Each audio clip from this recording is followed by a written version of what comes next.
Pernahkah engkau merasa bahwa dunia yang kau genggam saat ini hanyalah sebuah kepalsuan yang indah? Bahwa di balik semua kemewahan dan tawa, ada sebuah ruang kosong di hatimu yang tak bisa diisi oleh emas manapun.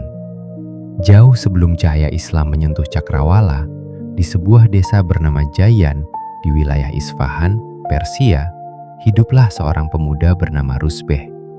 Ia adalah putra seorang penguasa tanah yang sangat kaya.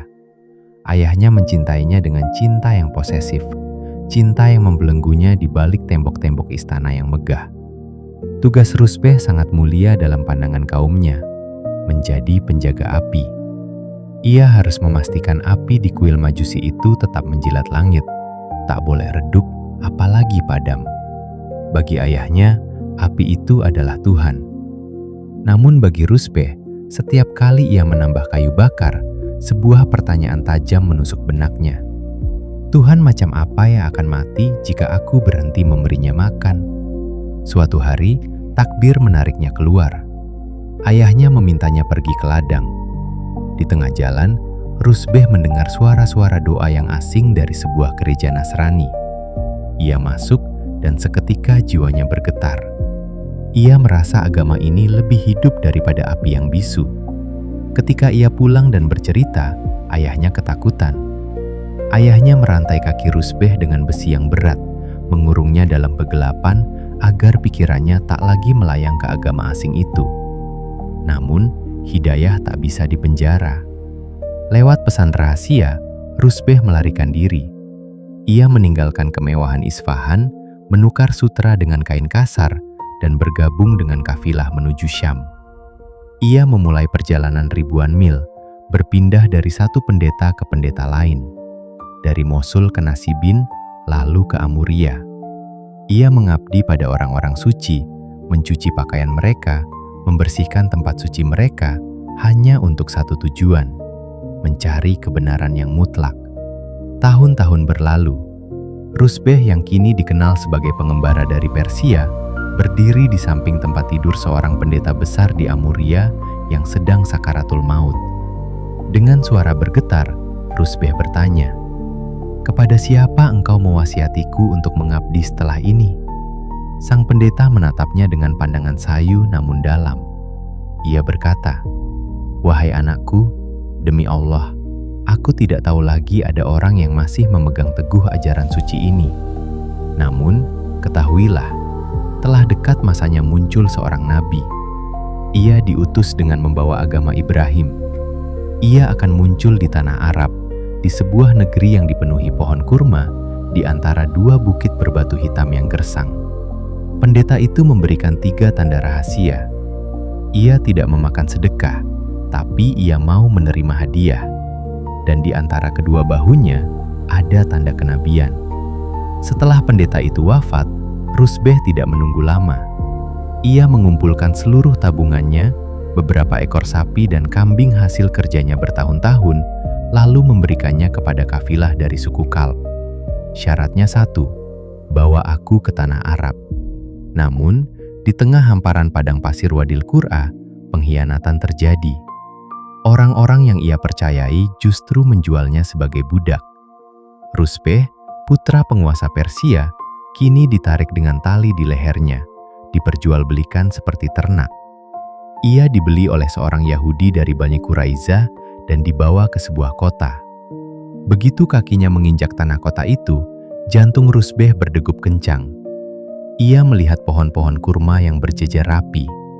Ia melihat bukit-bukit batu hitam yang tajam. "Demi Allah," bisiknya dalam hati, "inilah negeri yang dijanjikan." Selama bertahun-tahun, Rusbeh yang kini dipanggil Salman, bekerja di bawah terik matahari Madinah. Ia memanjat pohon kurma di bawah cambuk tuannya, namun matanya selalu tertuju ke ufuk. Ia menunggu seorang pria yang akan mengubah takdirnya. Suatu sore, saat Salman sedang berada di puncak pohon kurma, ia mendengar tuannya berbicara tentang seorang pria dari Mekah yang baru saja tiba di Kuba dan mengaku sebagai nabi. Salman hampir terjatuh dari pohonnya. Ia gemetar. Kebenaran yang ia cari selama puluhan tahun kini hanya berjarak beberapa mil saja. Malam harinya, Salman menyelinap. Ia membawa sedikit makanan dan memberikannya kepada pria itu sambil berkata, "Ini adalah sedekah." Pria itu, Rasulullah Shallallahu Alaihi Wasallam, menyuruh sahabatnya makan, tapi beliau sendiri tidak menyentuhnya. Tanda pertama terbukti. Beberapa hari kemudian, Salman kembali membawa makanan dan berkata, "Ini adalah hadiah untukmu." Rasulullah tersenyum dan ikut memakannya. Tanda kedua terbukti. Lalu saat pemakaman seorang sahabat di Baqi, Salman berusaha mengintip bagian punggung Rasulullah. Sang Nabi tahu apa yang dicari pria Persia ini. Beliau sengaja menurunkan kain selendangnya. Dan di sanalah Salman melihatnya. Tanda kenabian yang bersinar. Salman tersungkur, ia memeluk kaki Nabi, menangis sejadi-jadinya. Pencariannya berakhir di sini. Rusbeh telah pulang ke rumah yang sebenarnya. Namun, Salman masih seorang budak.